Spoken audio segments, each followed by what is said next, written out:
खूप दिवसांनी सारिकाच पेजमध्ये मी भटकंतींचा व्हिडिओ हा तुमच्यासाठी घेऊन आलेले आहे। आम्ही मैत्रिणींनी ठरवलं की कुठेतरी भटकंती करूया। सातारजवळीलच 25 किलोमीटर अंतरावर असणारे घाटवण हे घाटाई देवीचे मंदिर याला आम्ही भेट द्यायचं ठरवलं।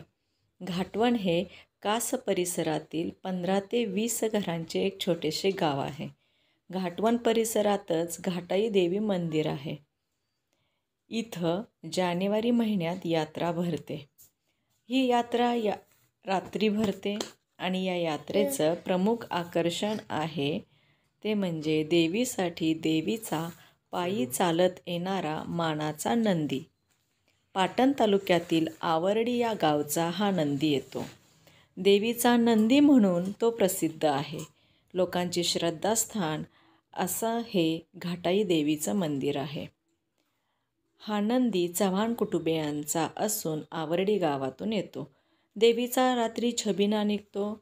इथं प्रत्यक्ष देवीचे दर्शन घ्यायला वाघ येतो, जे की देवीचं वाहन आहे असं म्हटलं जातं आणि म्हणलं जातं। नवरात्र काळामध्ये मात्र तो नित्यनियमाने येतो किंवा त्याची डरकाळी तरी मंदिर परिसर गरजावून टाकते। जत्रेत परिसरातील गावातून काही सासनकाठ्याही इथं येतात।